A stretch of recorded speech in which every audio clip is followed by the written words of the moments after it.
everyone. Good morning. Jumping back onto the Peru today, seeing how much more progress we can get on the mesh that we are working on right now, the low poly mesh. Just taking a look at where everything is right now. I think today I'm going to do some more work on the head and some areas in here that need a little bit more detail and stuff. And then we're going to try to start tackling some of the osteoderms that are on here on the back, because those are going to be super important to get captured in the low poly. That way we have enough resolution to represent them in game. So yeah, we'll just get started. I'm just going to kind of pick a spot. See how we go today.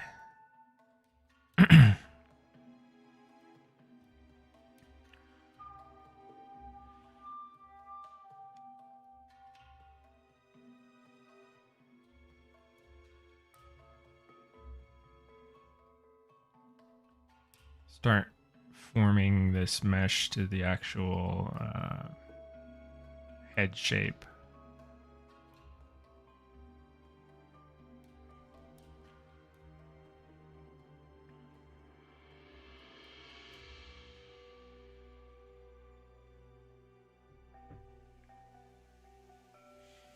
So we got to account for this nose here.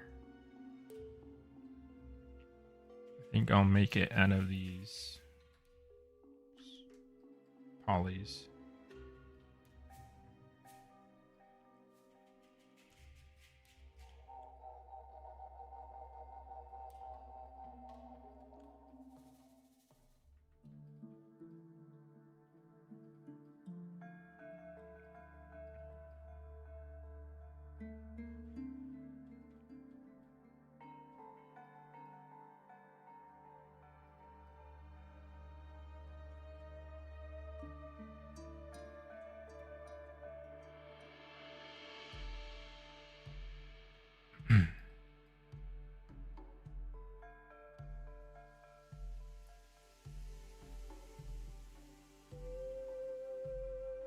We'll give this a little bit more info.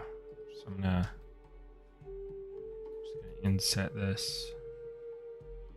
These need to go away because we don't need those. Well, actually, it might be nice to have some polys in the center there,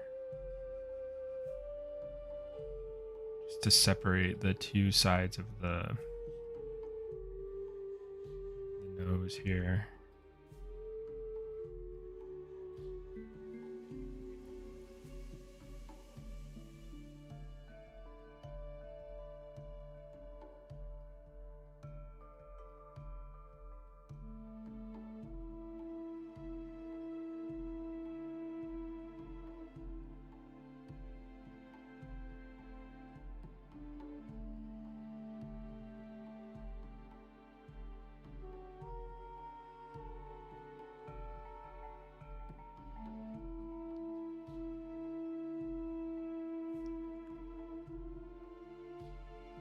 I'm gonna turn off the teeth,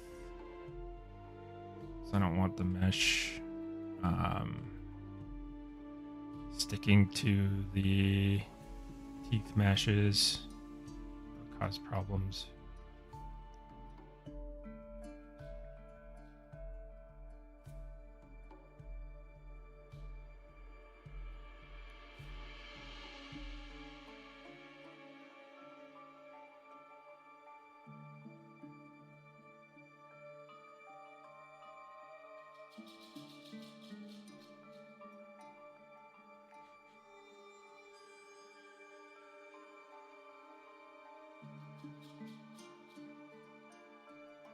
Need to represent the nostril here.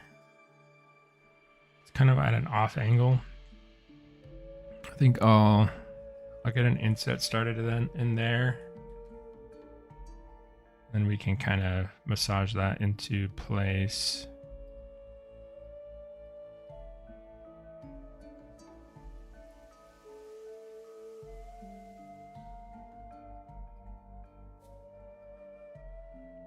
Just to get it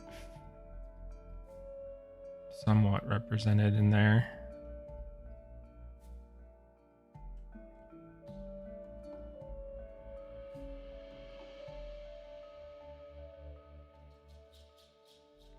This muscle group area is a little bit set back, a little bit further set back than I would have.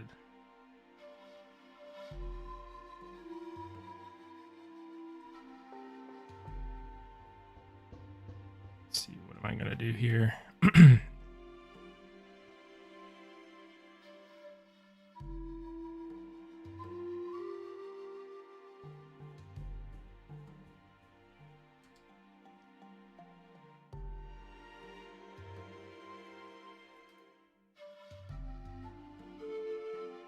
Probably need to bring it forward a couple of spaces.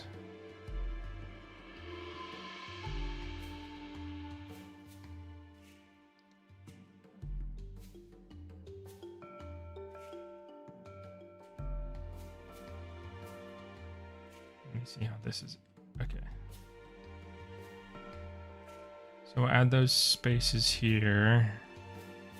And then we're gonna kind of shift these up. So these faces will become, they'll move up here somewhere, probably about right here.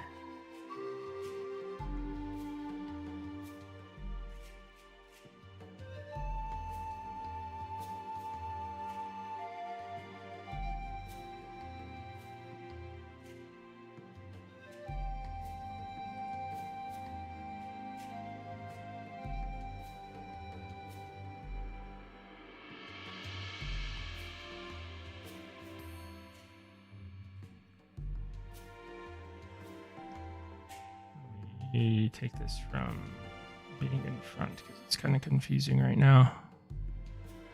Yeah, I need this to be here. So in this area.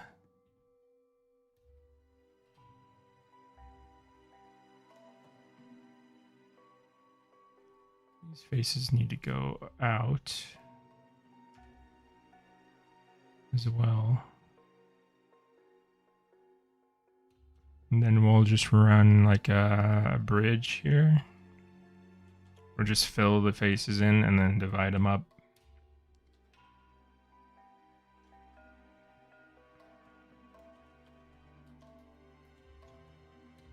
Pretty easy, but I gotta cut this in half.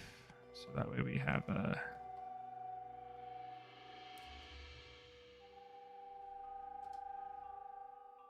some consistency there. This is not attached. So I need to, there we go.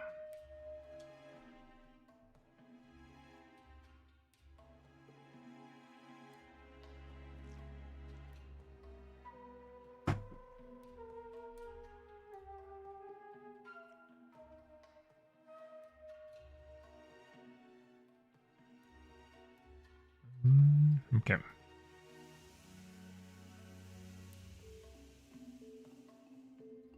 Start matching this to the mesh here. Probably need to add more loops in this area.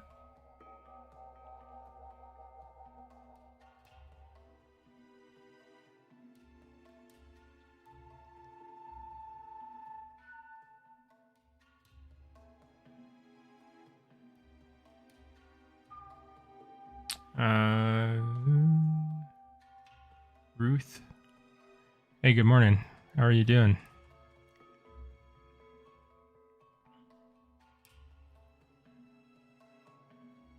I hope you're doing well. Hope your week's been good.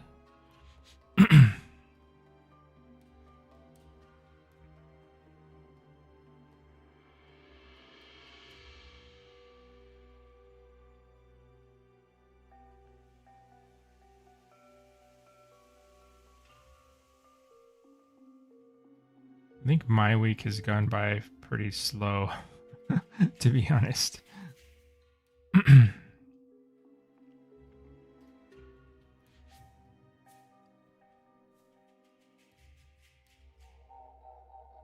I'm pretty happy it's the weekend, though.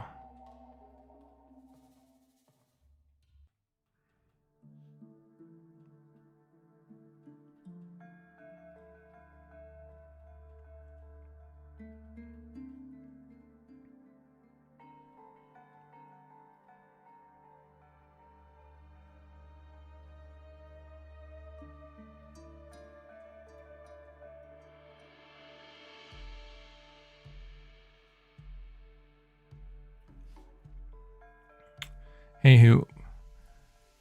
Good to see you. How you doing?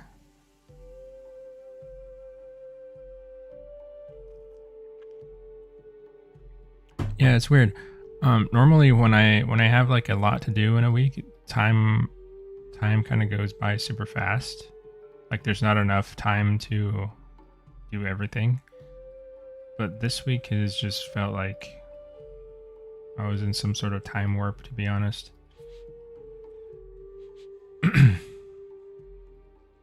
I think part of it is because like I still have the same like volume of work to do basically, but there's not a lot of I think part of what helps the time go by fast is gaming for me. And there's not a lot of games out there right now that are interesting to me at this point. I'm kind of waiting on something to catch my interest, but there's not much out there, in my opinion, at least.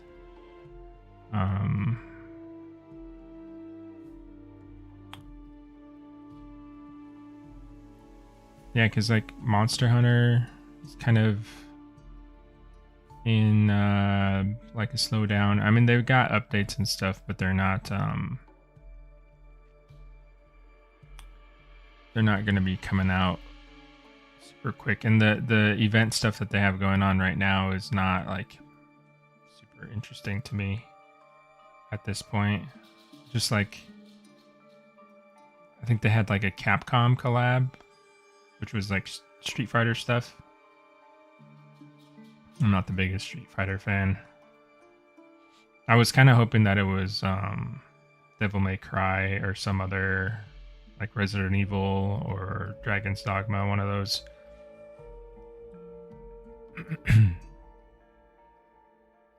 But I kind of suspected it would be Street Fighter.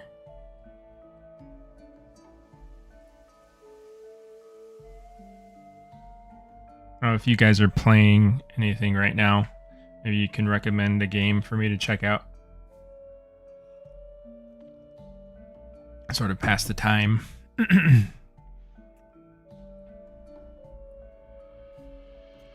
You're good. Playing Minecraft, yeah.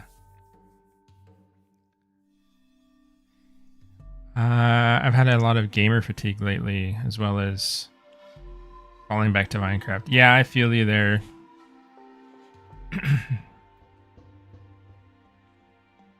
It's like there's not a ton of stuff out there that I feel like sinking a ton of time into. So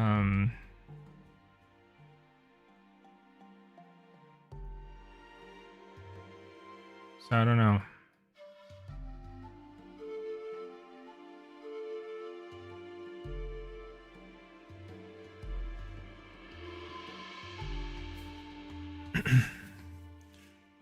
Wolfkin. I have no idea how any of this works, but it looks fascinating and is interesting to watch. Oh no. Thank you. It's basically I'm making like a wire cage around my model that's like lower poly count. And right now I'm just like I'm kind of magnetizing the points to the surface of the old model. So that way I can represent the surface details better. That's essentially what I'm doing. Just going point by point. I mean, there are like, I could try doing the shrink wrap stuff. It'll kind of help me in certain areas, but I kind of wait to do that till later. Shrink wrap is basically like what it says. It like conforms the mesh to the underlying surface, but it can cause problems because, especially when you're working initially on just blocking out forms, because the mesh gets too sticky to the underlying shapes, and it doesn't let you add stuff super easily. It'll like stick to the wrong parts, and it gets kind of annoying. So I don't have that on right now, but I'll probably put that on later.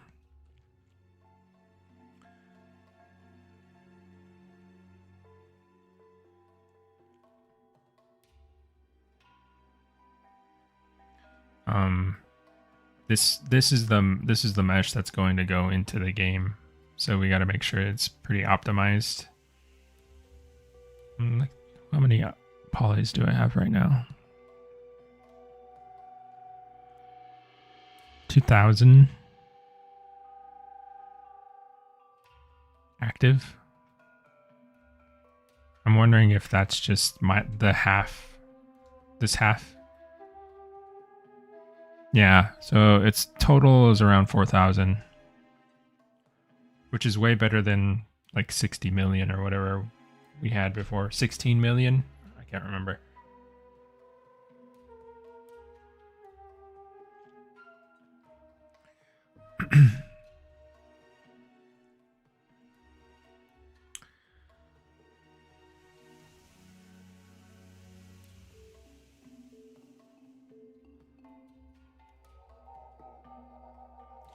Yeah, I hope you guys enjoy the streams. Yeah, try to keep it kind of chill. I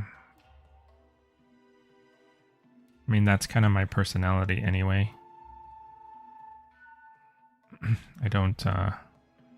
not the most like animated person out there, but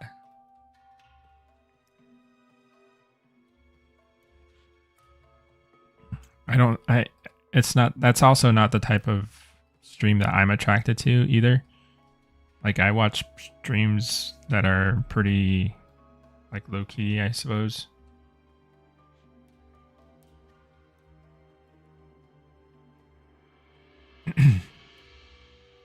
Something I can kind of put on in the background and like work alongside, or just kind of like check in every now and then, see how it's going. Something interesting, but not like something I have to like directly pay attention to, you know?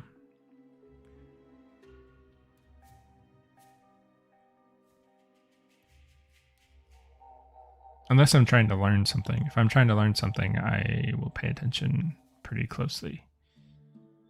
But usually it's just something to kind of like help me like focus.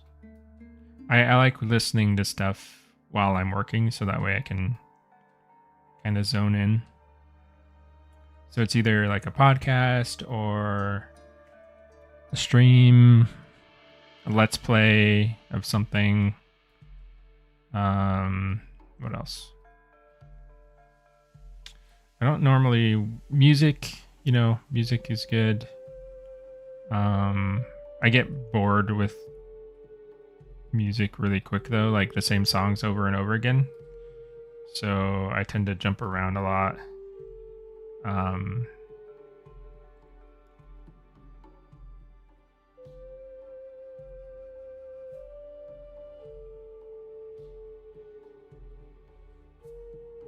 There's a lot of random stuff on YouTube that I've like started to become interested in just because of that kind of just trying to find things to occupy my attention while I'm working, or like to listen to, or just to have on. Like there was like house renovations, like people doing like Like there's these guys that do, I guess there's people who like buy really old like mansions or like chateaus. There was this guy who bought a chateau in France or something. Really old building. And I guess he got it for cheap because it was so like dilapidated and broken down. But he's like renovating the whole thing. So I was watching that for a while. I think he's got like an ongoing series of that.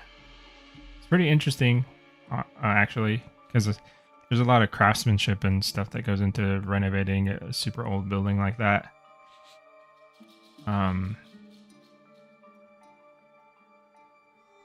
There's just like random stuff like that I see on YouTube though.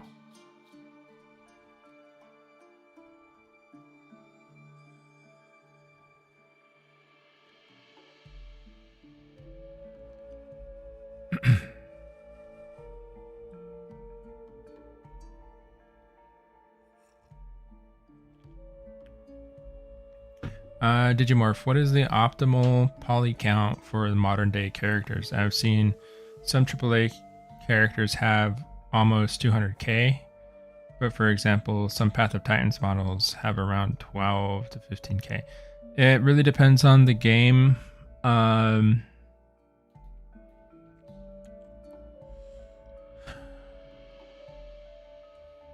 I've seen some AAA models get as high as you were saying, that like hundreds of polys, hundreds of thousands, I mean. But for Echoes of Extinction, I think we're shooting for around 30,000. That's kind of my target.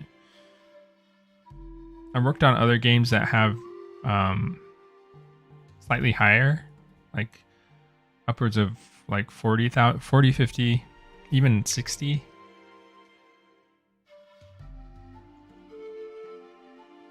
But those were like those were like big boss characters that had like a lot going on. They weren't like regular like in-game like encounters, you know. They were kind of like special cases. So yeah, it kind of depends.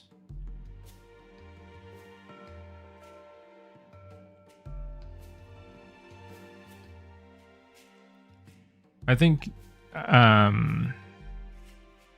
poly counts are kind of starting to become less of a worry nowadays, because of the technology that's available in, especially like an engine like Unreal. There's a lot of different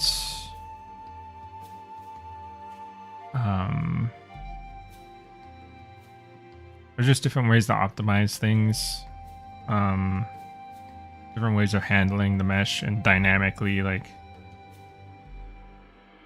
scaling things or deforming things that help reach higher detail, higher fidelity stuff. I think I kind of I almost over optimize. Like I was working on a game project where they gave us a budget of like, they're like, you know, you wanna make sure your character is like around 20,000 polys or something like that. And I was like, okay, well, I can do that, but surely like if I get under that budget and still have the same and still retain the same amount of information, that's pretty good, right? So I like actually came under budget with my model, and they actually told me like, you know, we actually like want you to use the whole budget if you can. Like, don't try to like super optimize it. Just try to get as close as you can to the budget that you're like allotted or like in the specifications. I was like, oh, okay. I guess they didn't, for some reason they didn't really want it to be super, super duper optimized. There was no need, I suppose. Or maybe there was some sort of technical reason why they needed it to be that specific.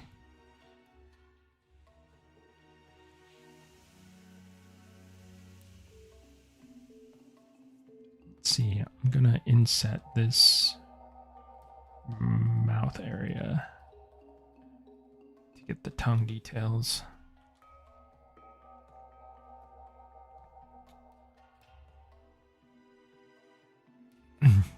Who exactly? It's a nice chill stream. You're not over the top or annoying. Thank you. You explain things so freaking well. Thank you. Yeah, thanks. Awesome.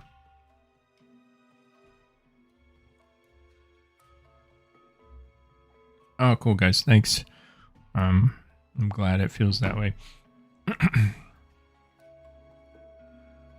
Let me take this out of here.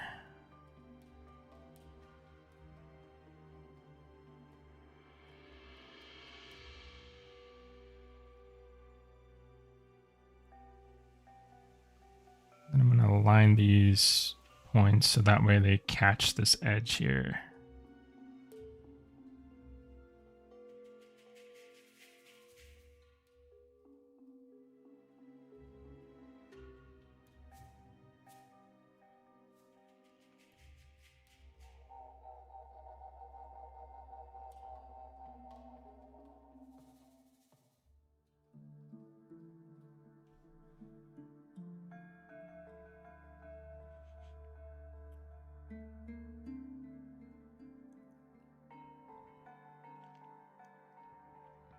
Nice man, hello. That's a weird thing. You'd think better optimized with the same quality would be something to reward, not punish. Yeah, it was surprising. I guess it must have been just the way they managed their projects. Like they wanted to get as close to spec as possible, so they didn't want you to like deviate or like make. You know, they were kind of very by the book kind of thing. So whatever was in their spec sheet they wanted to achieve. So I was like, okay, if that's what you want, then that's what I'll get you. But I was trying to kind of over deliver, you know.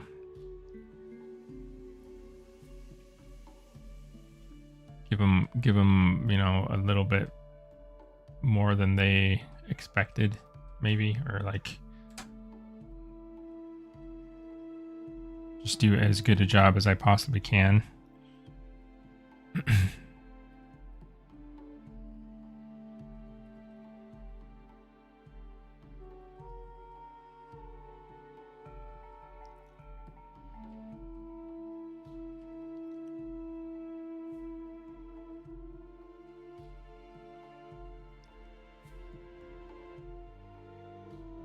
I'm trying to, so there's this, see this like valley here in the skull.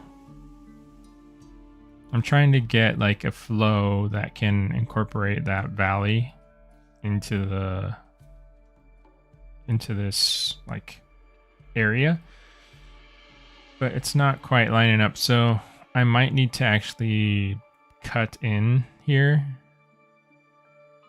and like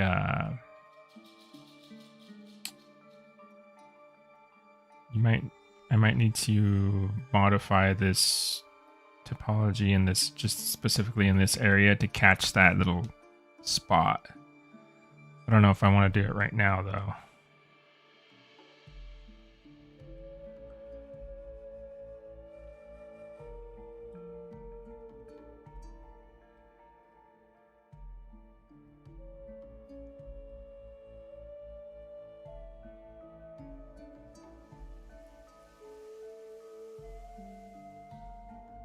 One thing that I'm trying to keep in mind is that this isn't it's not a sculpting mesh.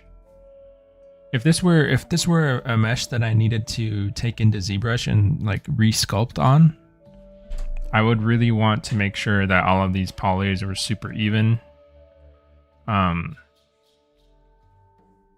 there were no triangles or anything like that. But since this mesh is primarily for like animation and like like to go into the game, there's no like sculpting that's going to be done on it additionally. You can have some triangles and things like that in here. I still want to make it as even as possible, because I think that does help with deformation, especially in the like joint areas. But it's not as strict. Like ZBrush doesn't like triangles. It doesn't subdivide them well, and smoothing doesn't react as good on a triangulated like part of a mesh. So that's one of the reasons why I've gotten into the habit of not making triangles on low polys. But I do have a triangle here, like you can see that. I can make that a quad really easy. I just pull a line down here, but we'll see if I need to do that.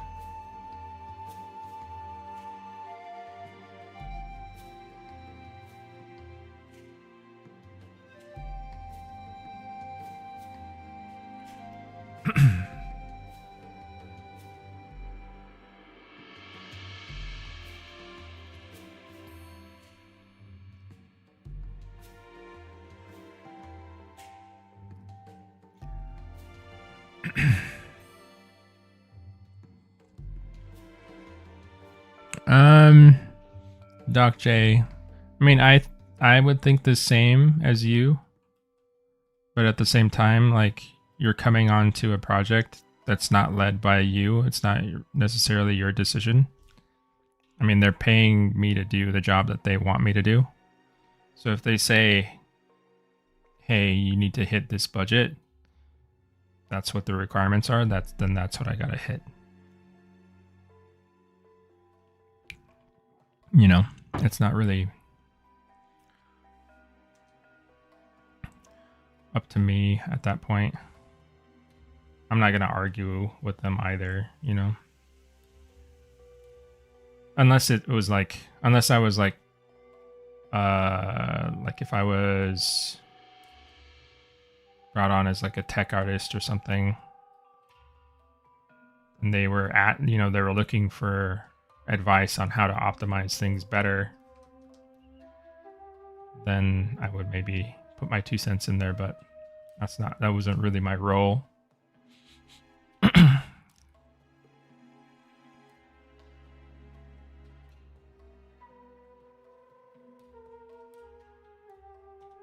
But I agree with you, like, that seemed weird.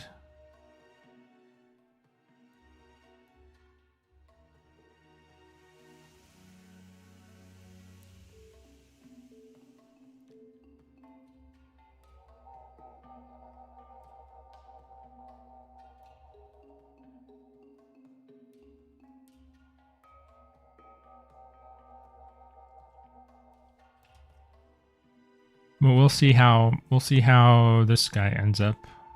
I don't know exactly how he's going to. So this is probably what's gonna happen is, like, I'm gonna add lots of details, and there's gonna come a point where there's like too much, and then I'll have to like cut it back down. Like, it's probably gonna go over, and then I'll have to optimize to bring it back in line. So you'll probably see that sort of like, it's probably going to happen soon too, because I'm going to have like an explosion of detail that's going to happen on the back here, on all of these little points. I'm going to have to find a way to optimize all of that. Make sure I'm not adding more detail than I need to.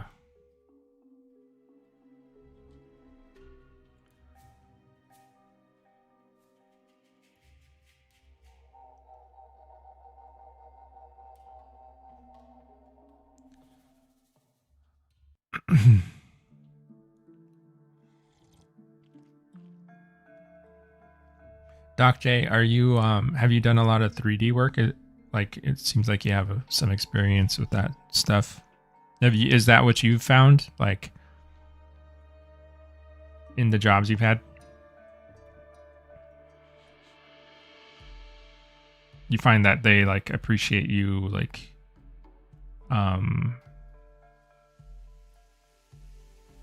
optimizing the mesh as much as you can?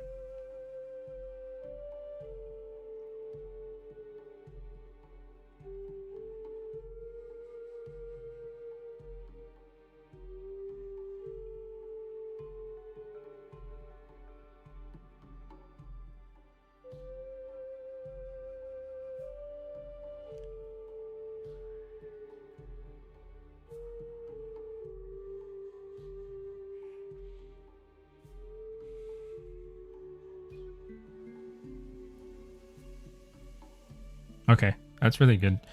Yeah,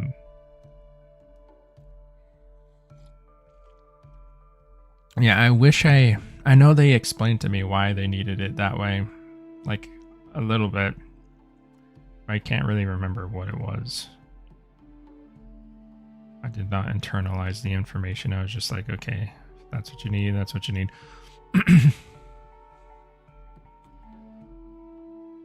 Let's see.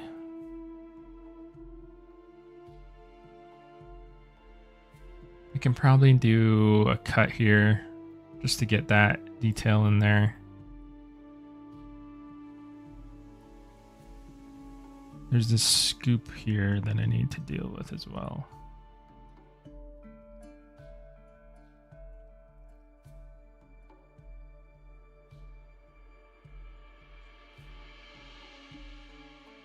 I can probably do something like this.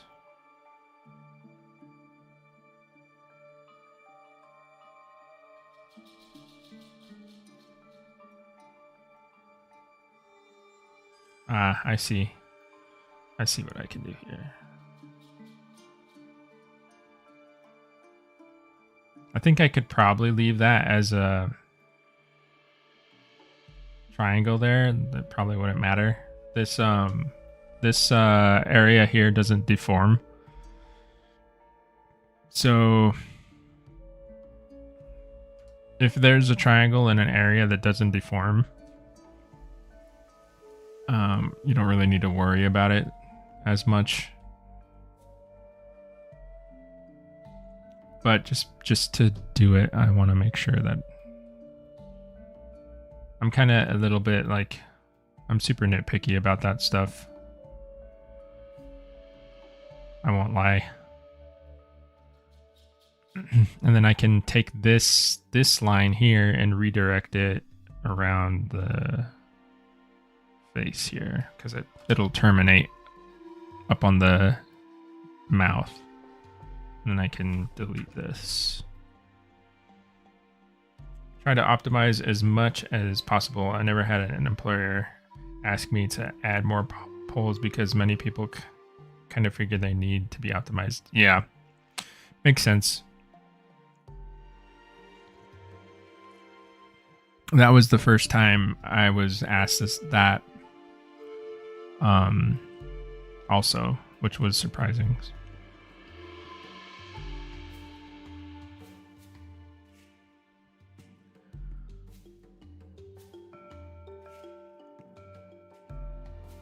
Okay. Got this.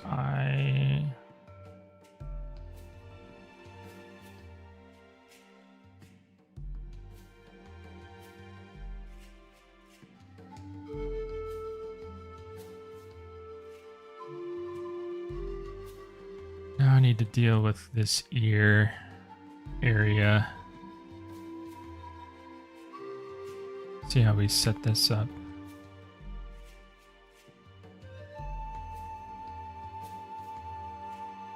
It's actually fairly flat to the surface. Let's see.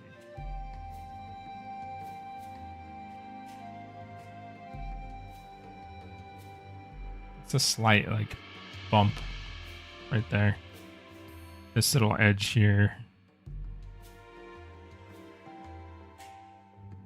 So like when I'm going through this, I'm trying to judge what can be captured by what I can rely on the normal map and stuff to grab, and what I actually need to grab with geometry. So anything that's very lifted off of the surface, I need to make sure I'm catching.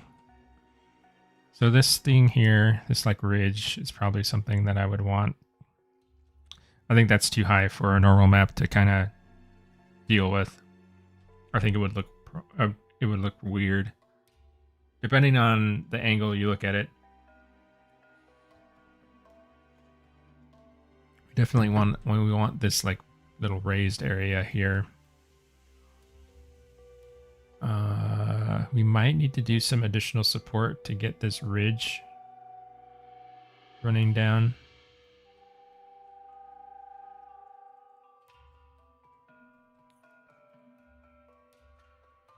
Okay.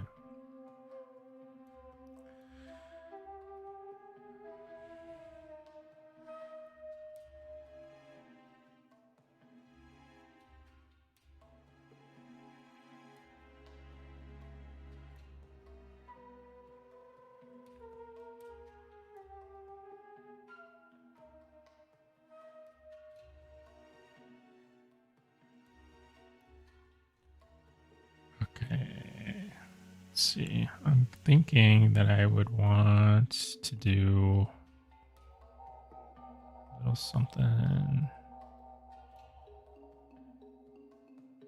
Do I want this whole area or just this area? Let's try this. Bump that out.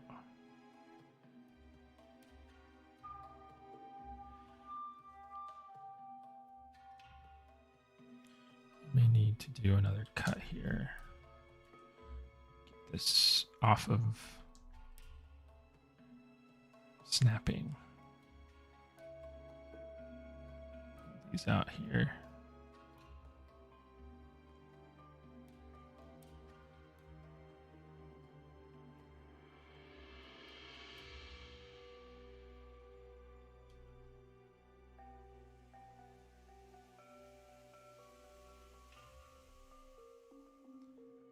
Something like that can get the start of it.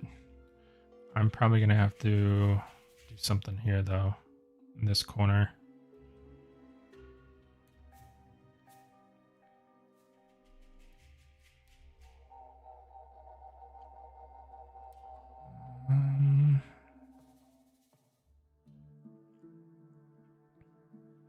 We actually might need to make a cut here.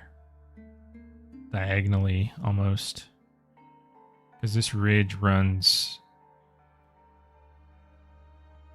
across the polys, not in line with them.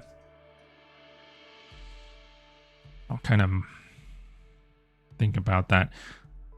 So usually when I run into a problem like that and I don't have like a quick solution for it, I'll just kind of put that in the back of my head and move on to a different section that I can make progress on.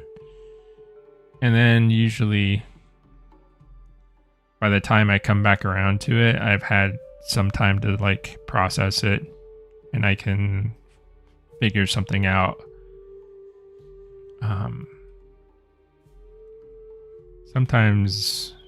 Usually that's the way it goes.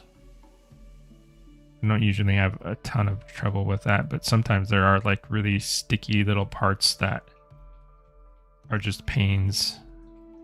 It takes a while to figure out. It hasn't happened so far yet with this mesh, but we're not dealing with like a ton of complicated things at the moment.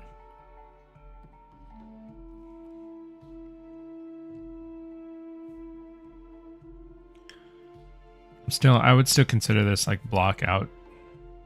A lot of this would be still block out.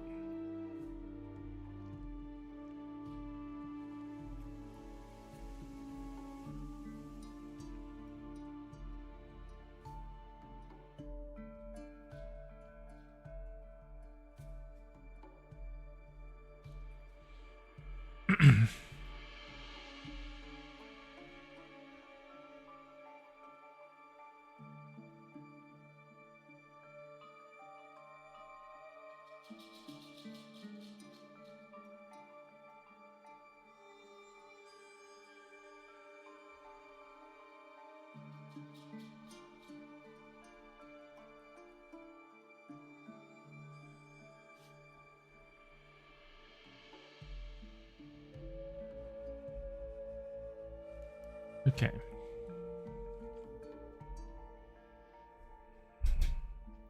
There's a lot. I'm realizing just like how much staring is involved in all of this. It's just me like sitting here looking at things.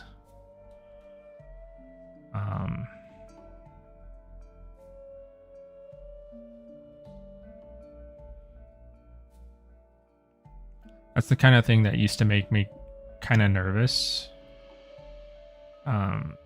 Like working in a studio, because a lot of this stuff is not just like constant painting or like drawing or sculpting.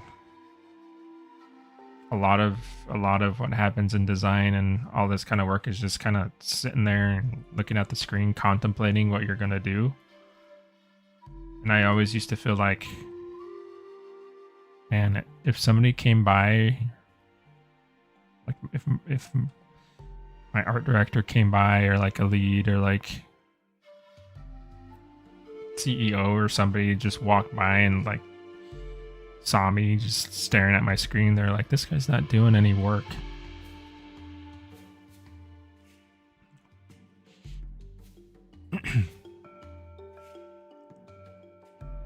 That's how I used to feel when I was more like, when I first got my job. I kind of, that faded pretty, not really quickly, but it faded eventually.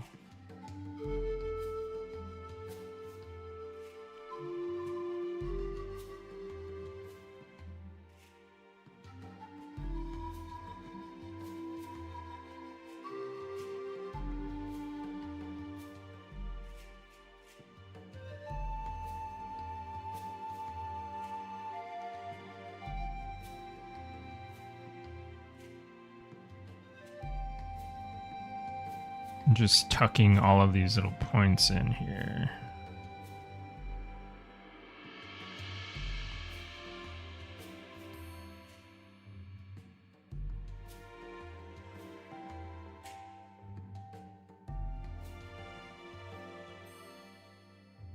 Okay.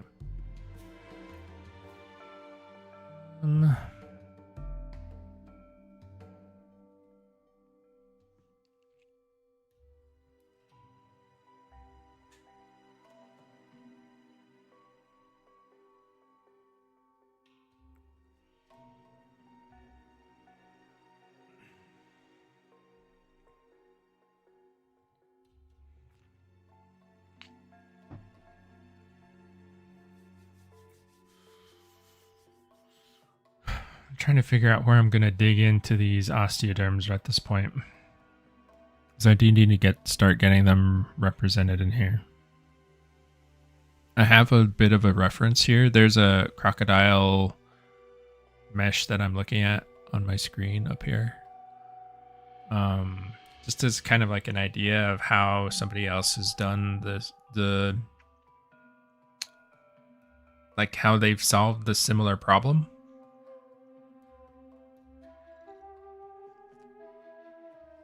And it's kind of a lot. It's like a spider web of just lines everywhere. Let me see. We have this major one here. 1, 2.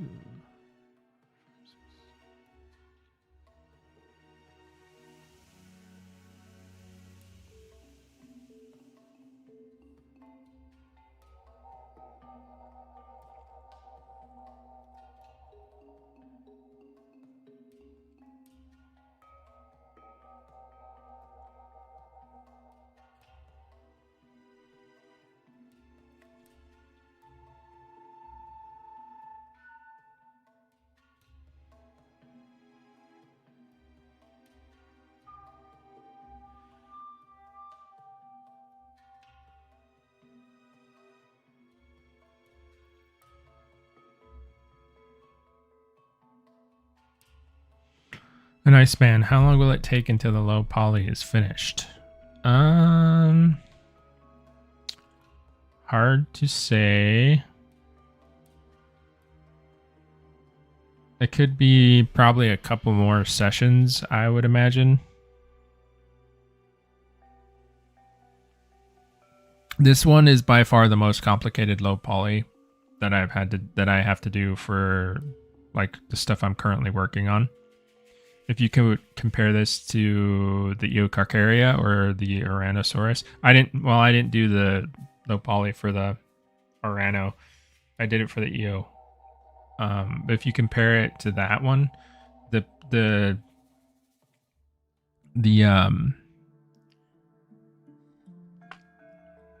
low poly for the EO is way easier to deal with than this stuff.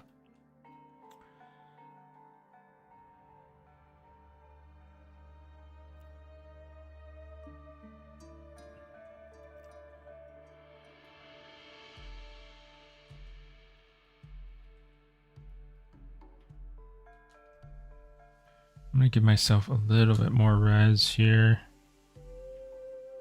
I think it's fair to say that we are going to need something here.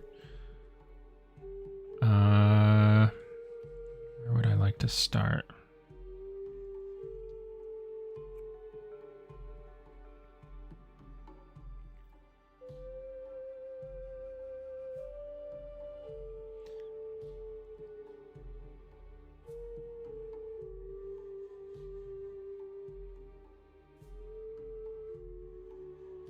Try and organize these a little bit better.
Here's what we'll do to just like keep going and rest my brain for a little bit.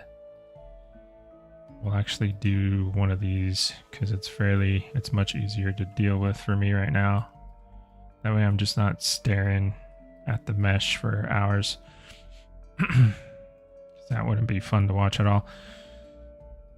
We'll go for something like this. That's a lot easier to build out. It's more obvious, the solution. While I think about the approach to the other stuff. We are going to extrude these faces here.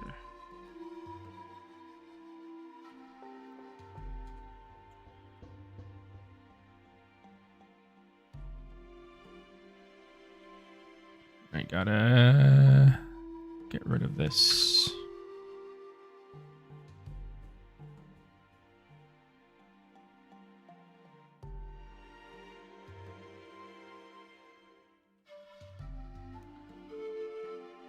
Actually, did I need to get rid of that?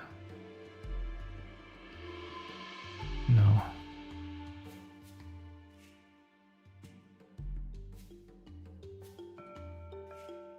I needed to delete the face. There we go.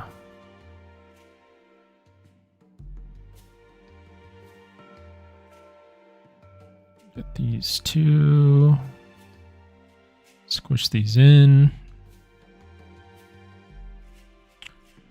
Rock, hi. How you doing?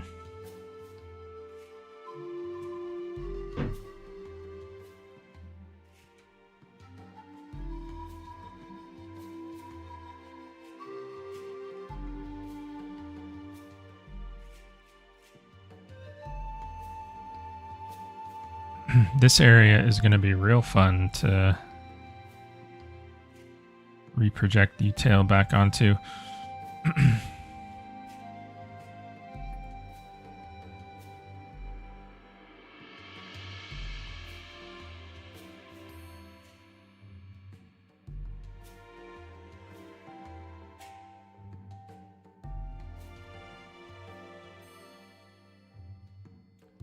Let's see.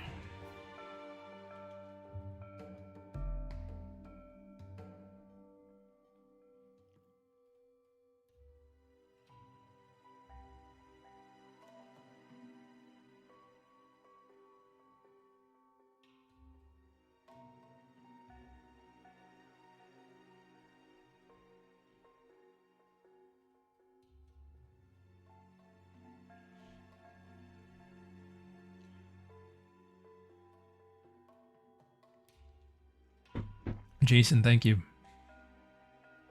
We're getting there.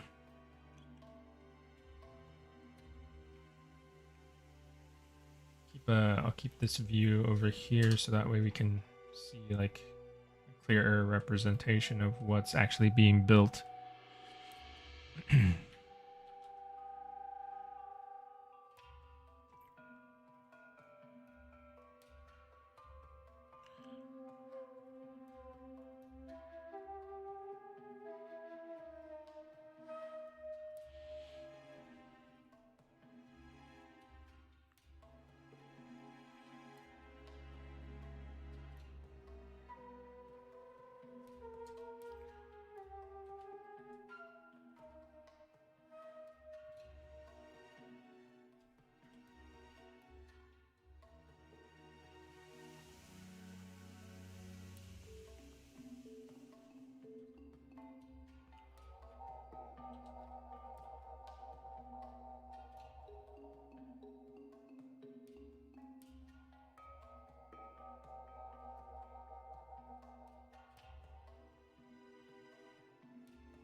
Okay. I need another loop cut here.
Paul, haven't really been keeping track of the game's progress. Any idea of when it's going to come out?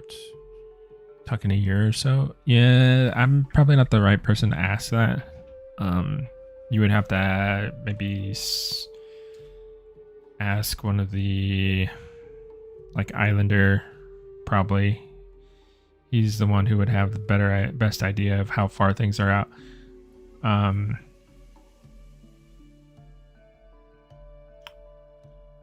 Yeah, I'm not sure. I kind of work in my little bubble of dinosaur stuff here.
Okay, so we're starting to get these features in.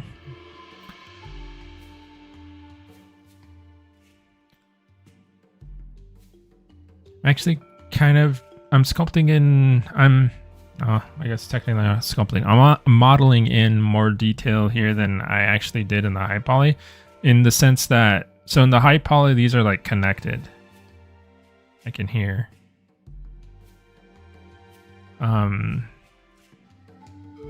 When I actually want them to be more separate, we'll have to deal with that later. I have a plan for how I'm going to get that. I'll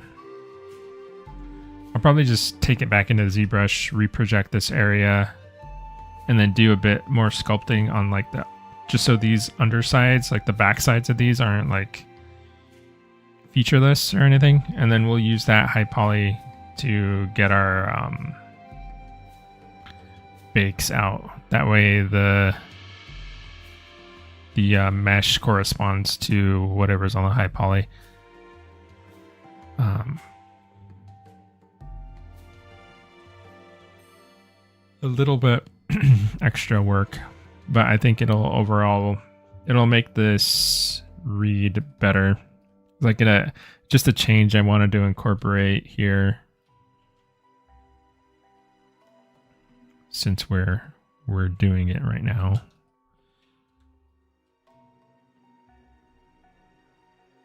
I usually try not to do that kind of thing. Like everything that I want to have in the low poly, I try to have represented in like actually like how the high poly is, you know? So I don't have to go back and forth like that too much. But in this case, I think it's not too much of a hassle. Sometimes it's more work than it's like really worth it, you know?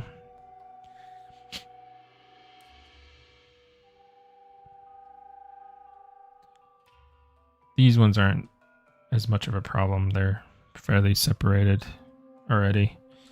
So it's just these like first 4 or 5. What would you call them? Scoots or something. They're not osteoderms. There's no bone under these.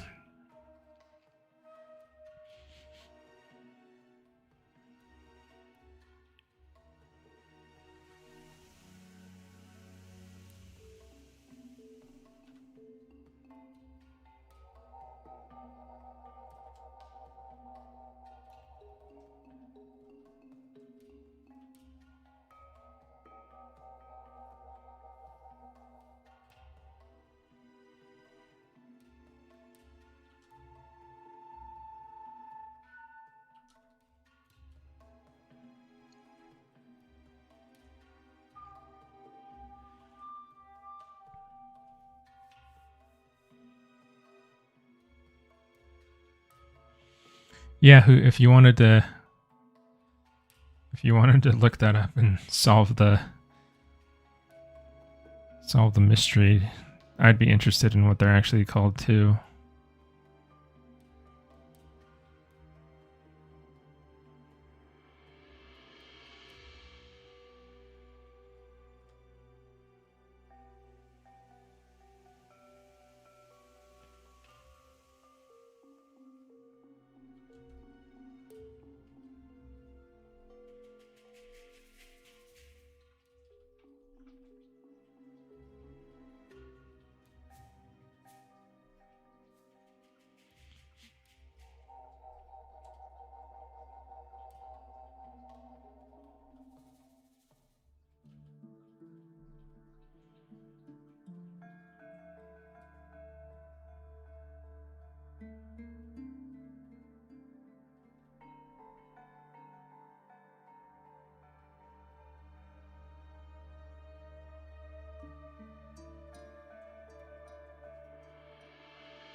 A nice man. When you type Eocarcharia into Google, you see the model you made.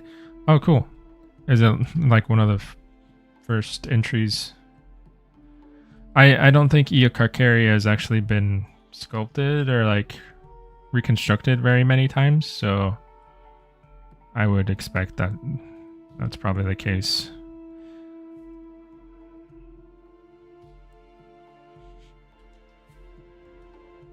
That's one of the cool things about sculpting a newish dinosaur or like a more unknown dinosaur is like you're kind of you're showing, I guess, the public and something they haven't seen before. It's easy to find, I suppose. That's one of the cool things about this game too, is the different species that are represented in the lineup. Some of them aren't, like, you're showing people some different species that are lesser known.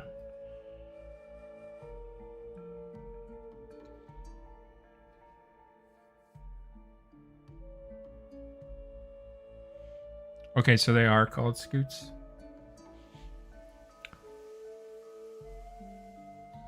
Yeah, I think scoots are kind of like, I would have expected that they would have like a special name for them since they're so distinct. Like a certain type of scoot. But I guess scoot is like a pretty broad term that can apply to a lot of different structures.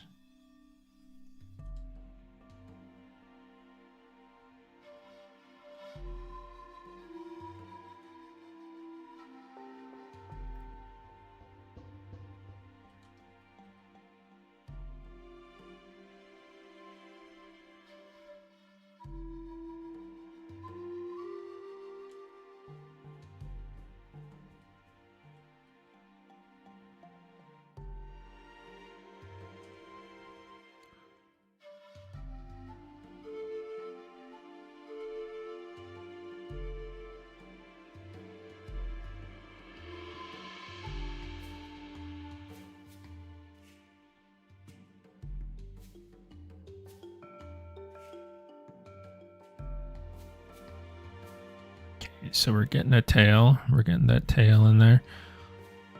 These guys on the outside here, I have an idea for how to deal with them.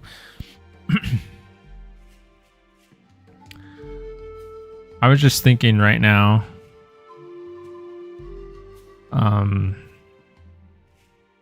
what a pain an ankylosaur would be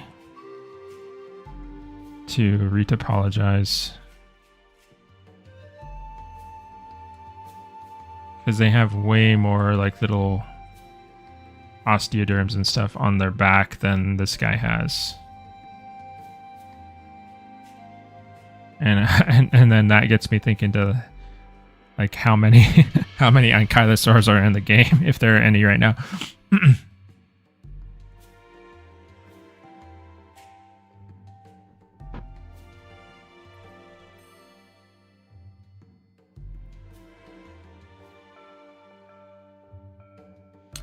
Caimans have large osteoderm plates on their bellies.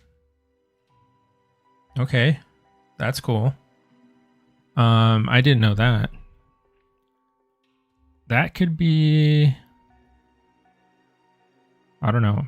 I wonder if the other devs have considered that as like a thing for, because Purussaurus is more closely related to caimans than crocodiles. So if caimans have belly armor, you could maybe speculate that so did Purussaurus. And then like, what does that mean for like gameplay? Like, does that represent anything during gameplay? Like, does Puru have like a extra set of some extra armor or something? Like maybe he's invulnerable in the belly area or something like that. I don't know. Could be cool. Something to consider. I like when games like they kind of like teach you stuff and they also gamify the information and make it kind of relevant, you know?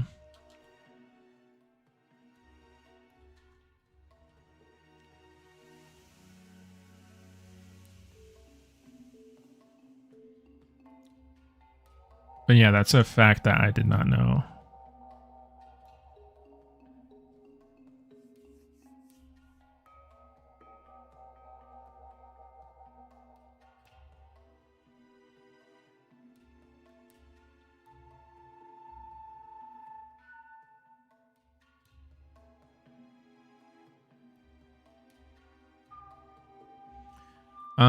I think osteoderms actually have a bony correlate, like they have a bony core. Whereas a scoot is not. There's no bone inside of it. It's just keratin that's built up.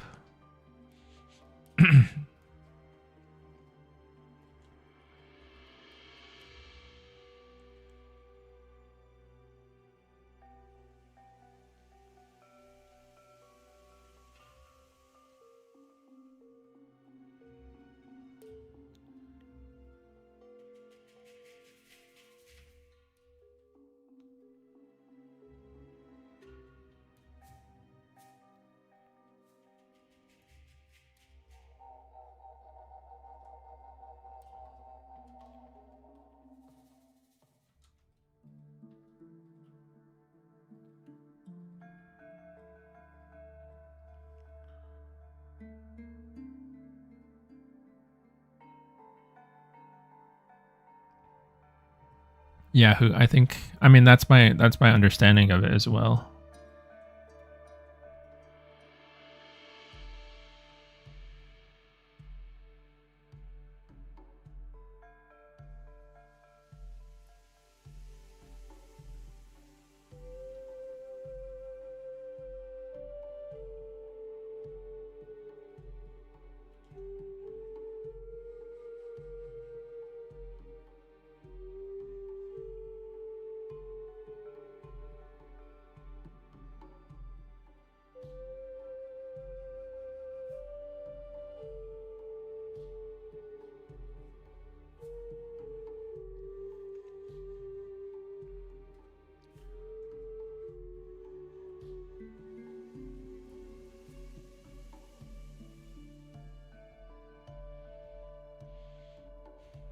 Okay.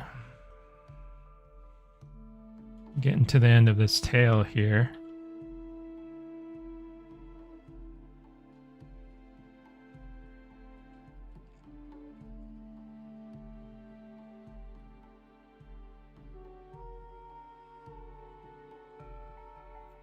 Well, the tail tip at least. This stuff still needs to be figured out.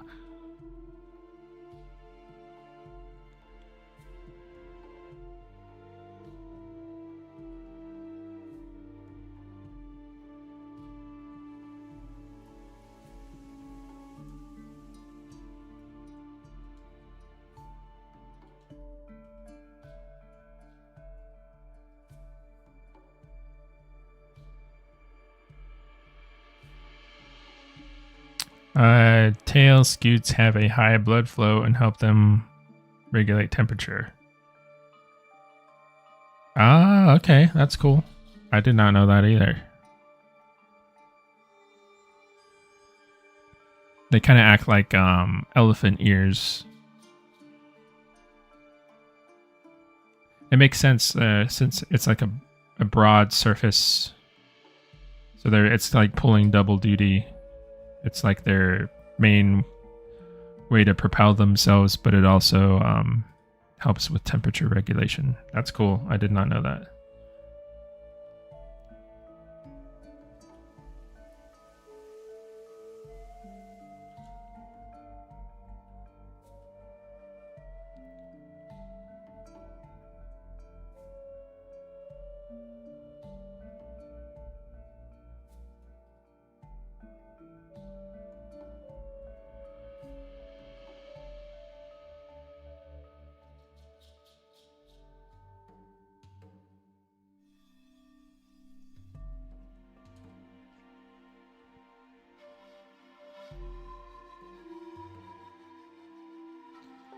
This needs to divide.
I wonder if temp regulation is why they sometimes float semi-vertical, head above water, body in warm water, and tail down in the cold.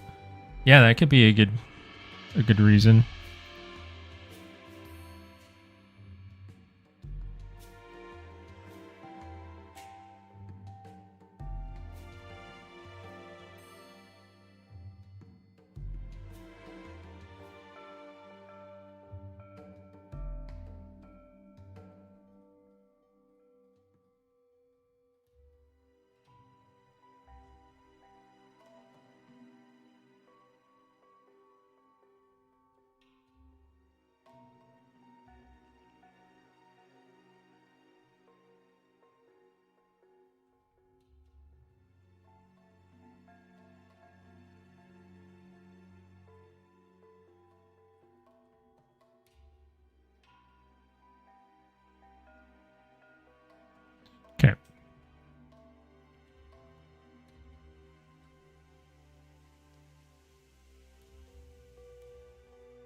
So this is going to be the last little scoot here.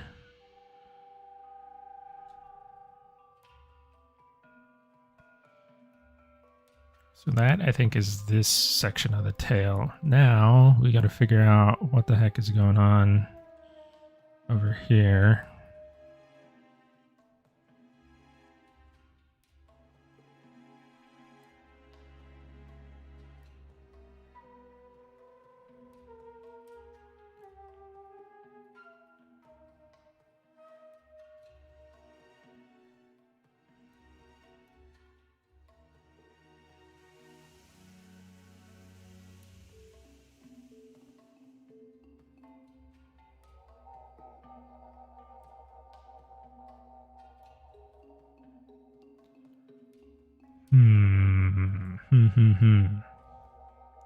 I think I have an idea. The issue is where to start. Where do I start it? Probably up here someplace. Because there's a transition area between what I would consider the back and what I would consider the tail. And I'm trying to figure out where I delineate that in the mesh. So it's going to probably be around here someplace, because I want to be able to separate the tail very cleanly from the rest of the body when I UV it. So whatever the division is, I have to make sure it doesn't I want to make sure that it doesn't incorporate like little awkward pieces of the torso. So maybe like right around here is where I will do like a cutoff. I'm gonna just mark this. This is probably gonna change, but I'll mark a UV seam there, just to like remind myself.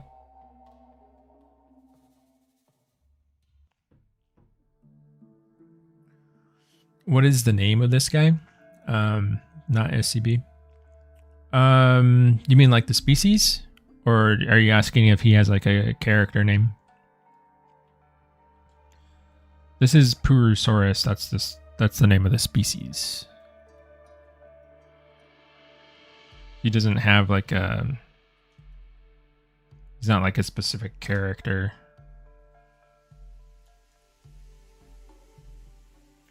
I mean, maybe you guys could nickname him or something. But yeah, he doesn't have a name like that.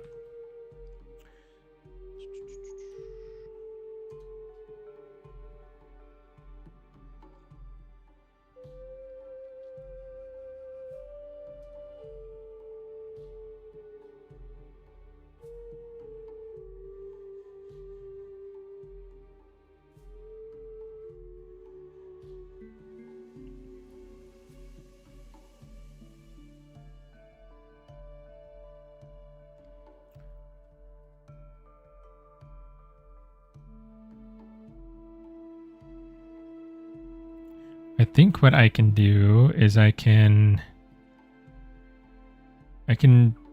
trying to adjust this set of quads to go on either side of this track. See this track here? Down to the bottom. I'm trying to adjust those quads to kind of encapsulate those. They're going to get a little bit tight here and there on either side, so I might need to do some merging. But what I think I can do is I can extrude this whole area and then like divide them in half, or like divide them up into separate little pieces. I don't know if it's going to work. We can try it.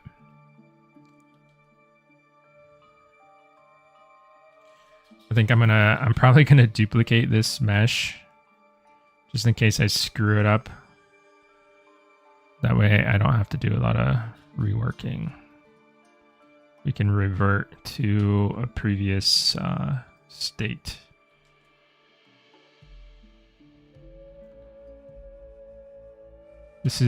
All this stuff might be kind of a little bit of trial and error. a tiny bit of trial and error. Let's see.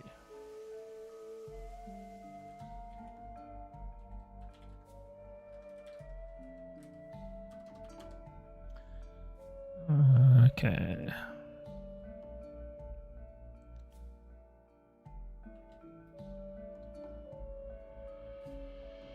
Off. I guess it tries to auto name it, auto rename it, which is cool, but sometimes it's annoying.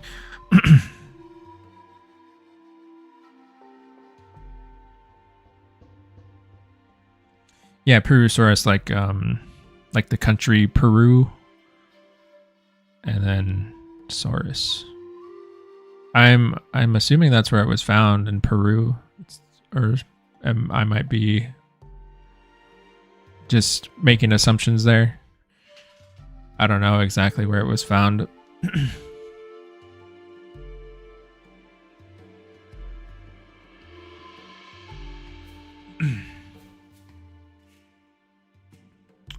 Let's see if this is going to work. I'm going to take this. Actually, I don't think we need to do like a whole extra. Let's see. How is this going to work out? Because I could do it one at a time like this. And then just like raise it out of the base here.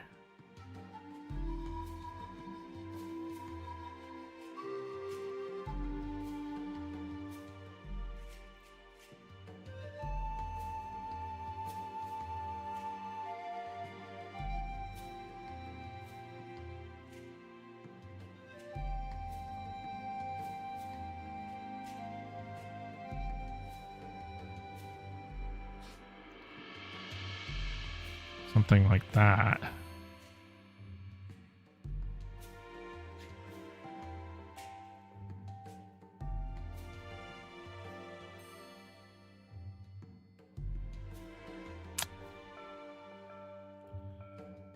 Possibly.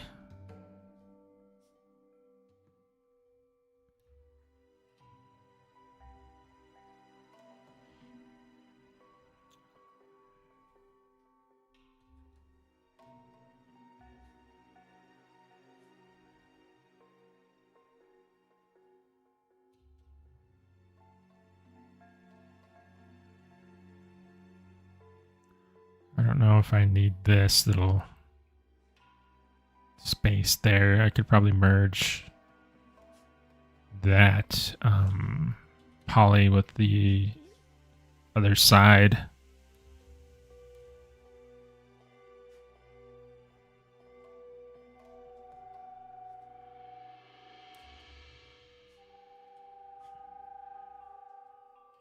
Oh, wrong. That's the wrong face. We want this one.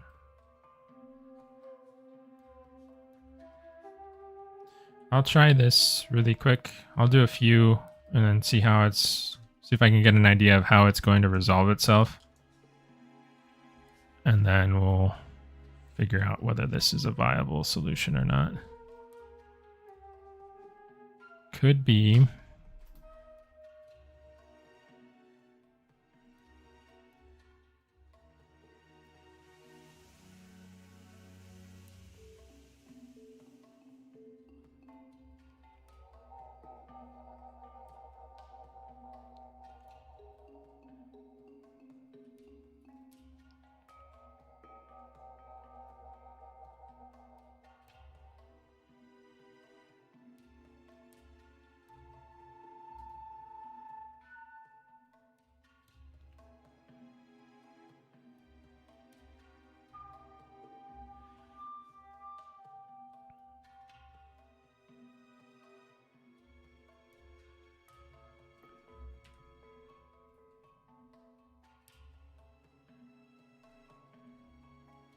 See this area here that's like organized in more like neat rows is going to be much easier to deal with than the neck and the back.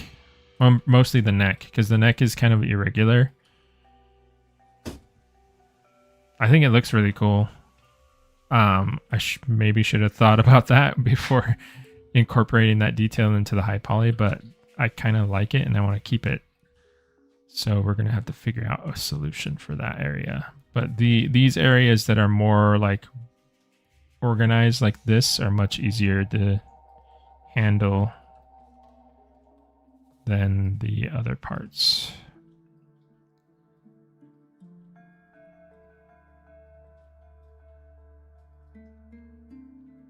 Or at least I'm perceiving them that way right now. I don't know. Maybe I shouldn't talk so soon.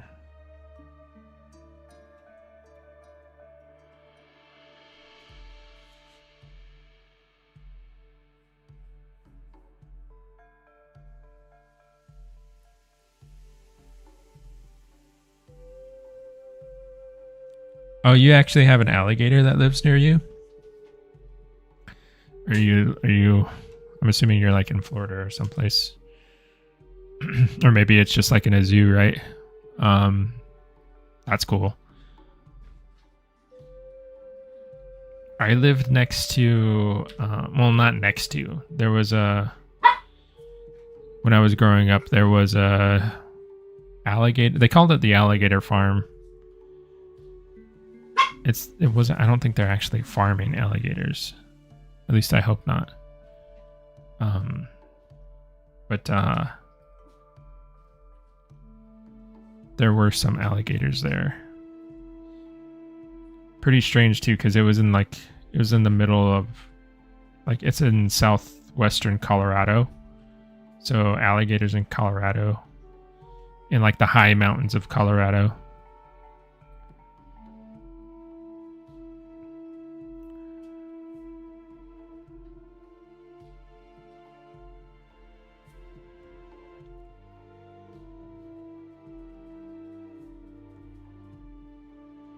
But to my knowledge, none of those alligators were like named. They didn't have like a mascot or anything.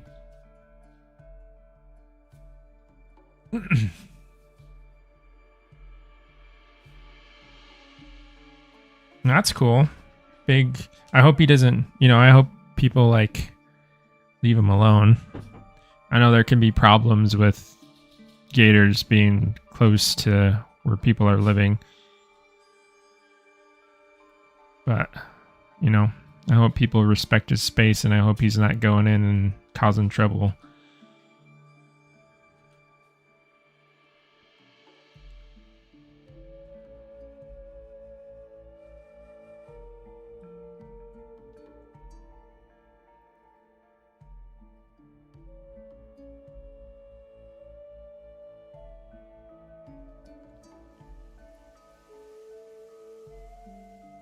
Because it always sucks to hear about people getting hurt, and it also sucks to hear about the animals getting hurt because people are too close or,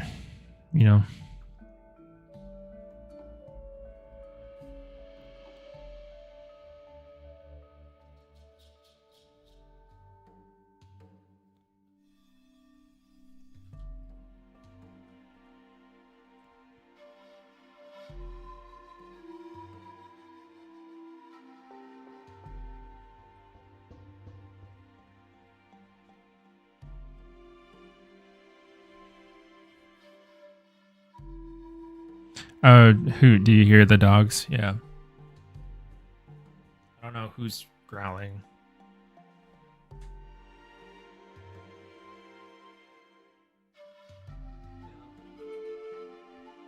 I don't know if you guys have met Pinello before. I know I've shown Odo and Tifa.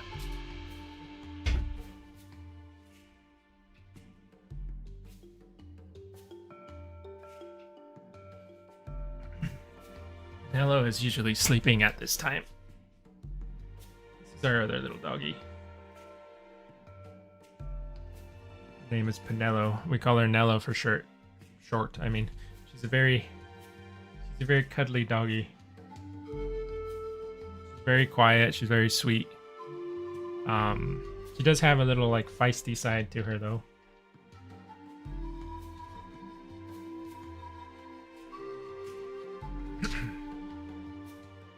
She fight. Well, she could play fights with.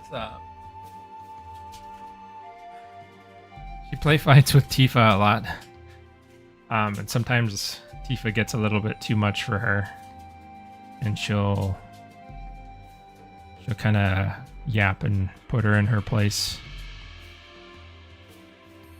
But right now, she seems to be pretty patient. They're kind of wrestling underneath my desk right now.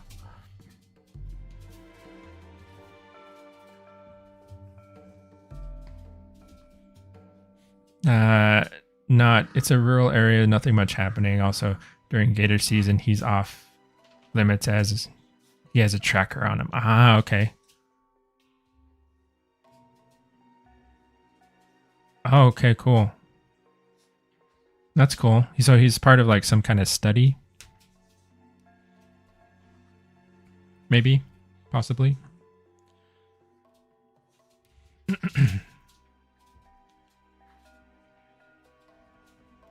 Trying to think what's around me that's like kind of interesting. We have a lot of like birds of prey here. No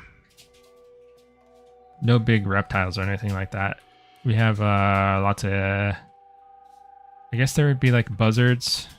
There's some red-tailed hawks and certain kinds of owls. I don't know exactly the species of owls that are around here. They're I hear them though. Like we got trees surrounding the house and I hear them in the evening sometimes. I think there's a raptor sanctuary here somewhere.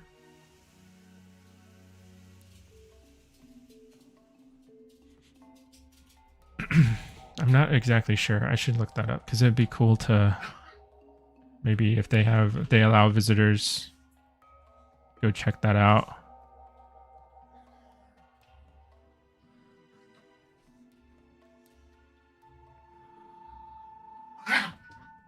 Ah, that's really cool.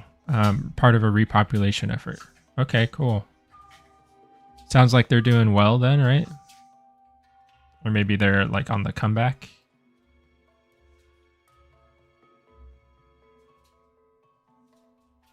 It's always nice to hear like when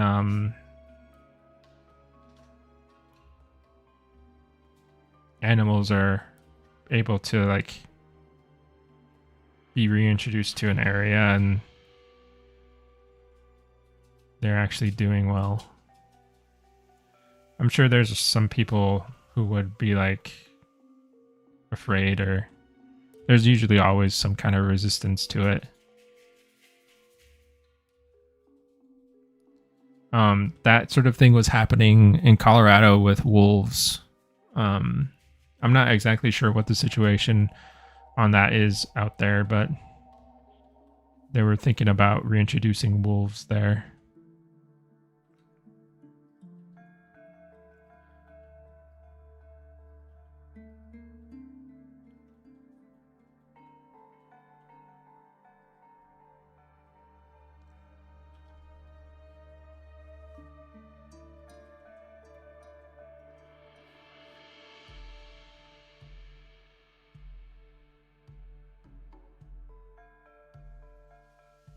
Ah, cool. Yeah, that's good to hear. I hope everything goes well with that.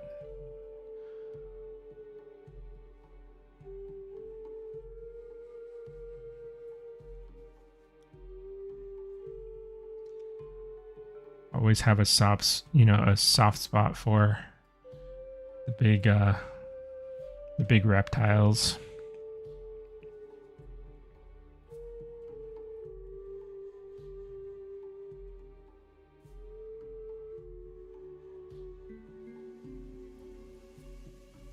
So I think this is working out fairly well. I don't know how it's going to resolve with the rest of the mesh. It needs to flow in there pretty well. It definitely needs more resolution too, because they're very blocky. But I think that would work.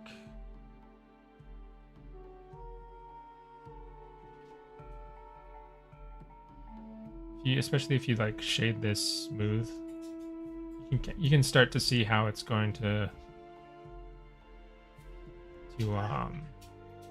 work out.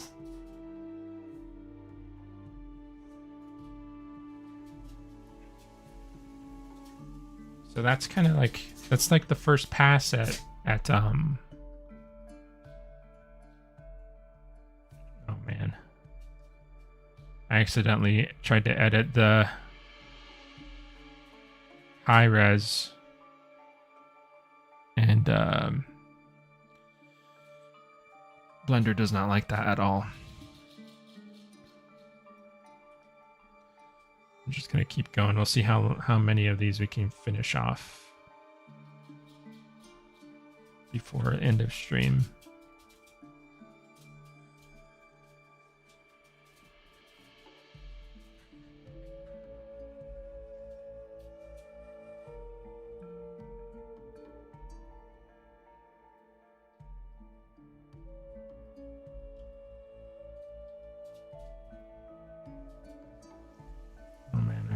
I really crunched up that one.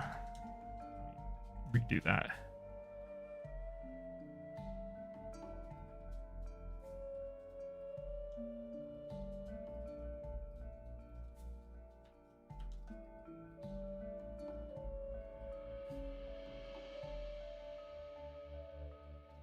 Okay.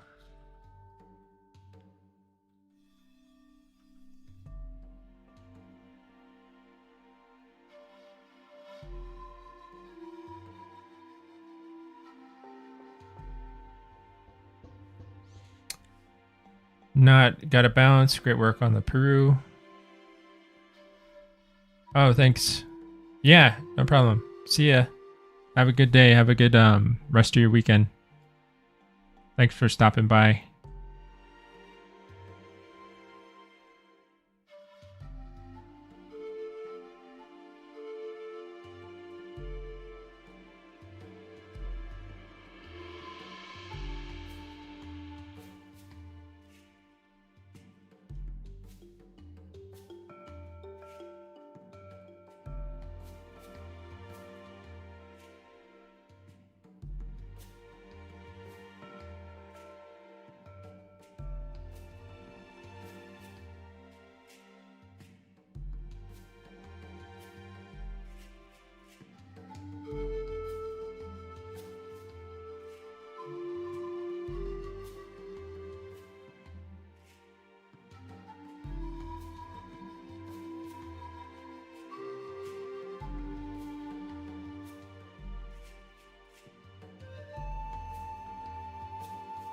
This is gonna need more resolution.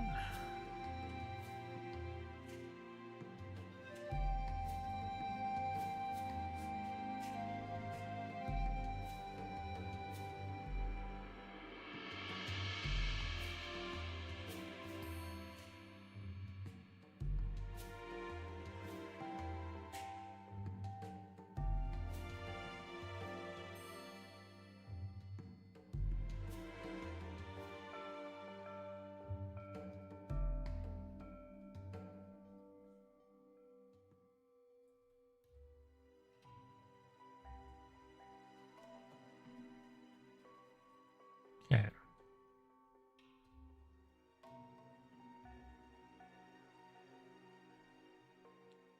We got a few more here to account for.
Okay. So that's the last one on the tail there. On this section of the tail. I think that looks pretty good. Let me actually take a look properly though. I wonder how it's going to behave when it... So we have shrink wrap modifiers here. If I do a subdiv, so I want to see how it's going to divide up a little bit.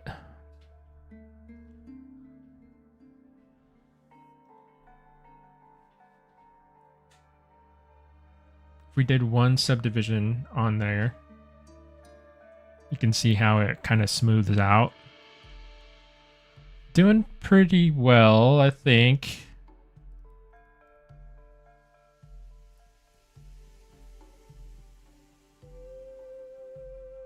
Let's turn on his teeth because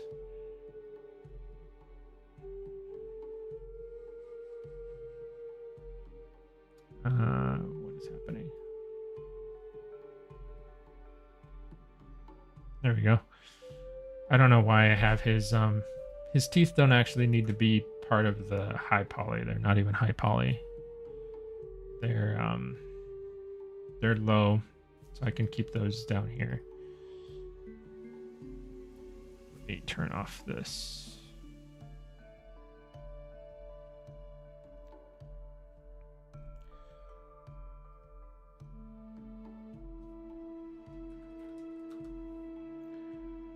And I trying to keep organized, even though that'll probably get messed up in a bit.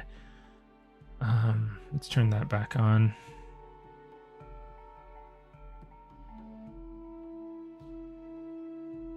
So there are some parts where I can probably optimize stuff. Like if I'm looking at this wireframe here, I don't think we need this much. Like this many loops on the underside of this neck, so it can probably merge some there. I won't do that right now. I'll wait for a while to see how it ends up going. But we'll need resolution up top here. And then up on the back too. Right now, like if I were to subdivide this once, you can see how the faces react. So this is around 15K. I think it's only counting one half though. I think it's only counting this half, possibly. If it's 15K and it's counting the whole mesh, that's actually pretty good. If it's 15K and it's only counting half the mesh, then when it's double to the other side, it's going to be around 30K. So we're definitely going to have to merge some stuff in here. But we'll see. I'm not too worried about that stuff.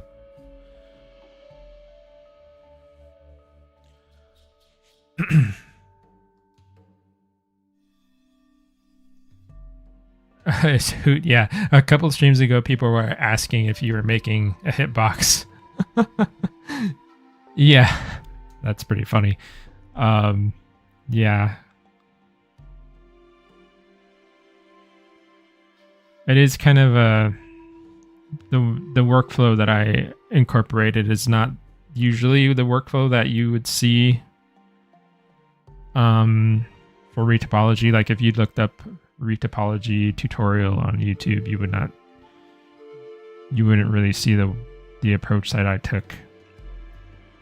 But I feel like this way helps me optimize stuff a lot more. So, and it makes sense in my brain. And topology can be like really tedious and complicated. So whatever makes more sense to my brain is what I'm gonna take, you know. Let's see, how much time do we get? We got a few more minutes. I probably won't be able to make like a ton of significant progress in that time though. I don't know if I don't have like any announcements. Next Saturday seems to be, as planned. There's no changes, so I should be here next Saturday, no problem. We still have Wednesday, so I'm starting up the Wednesday stream. We had our first Wednesday stream this week. So for those of you who are able to come check that out, the Wednesday streams are different. We're not working on the Purussaurus, we're working on other stuff. This past Wednesday we worked on textures for the Tyrannosaurus. So if you wanted to check out that stream, that's up on the YouTube channel right now. And it depends on what. I kind of don't know what that stream is going to be like if it's just going to focus on the Puru, or if it's just going to be like kind of like a catch-all stream. We'll see what we do next week, but it's going to be different than what we're working on right here with the Puru. So if you're able to come through and check out that stream, you're all very welcome there. What else? I think that's it.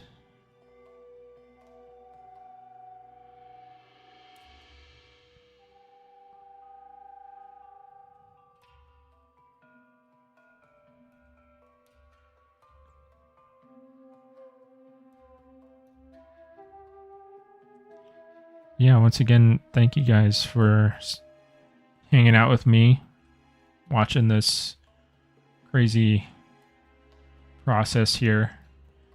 We're getting closer to the final mesh for the Puru. And then we're going to get into like all of the texture prep and all that stuff, so you'll see that process and how that goes. We're getting close. I would say probably a couple streams will be done with this, and then we can move on to the textures for the Puru.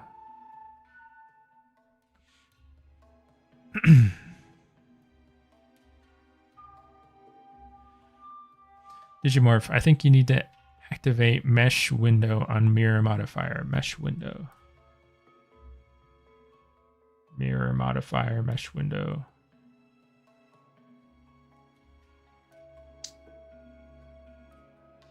Are you talking about one of these settings here? I'm not exactly sure what mesh window is. I can figure it out though. Thank you for that tip. Because that would be useful to figure out if it's counting both sides or not. But yeah, guys, I'll look that up after stream. Digimorph, thank you for that. I'm gonna head out, guys. Have a good weekend. Hope to see some of you in the Wednesday stream. If not, I'll see you on Saturday, next Saturday. Okay. Have a good weekend, and I'll see you around. Thanks, guys. Bye-bye.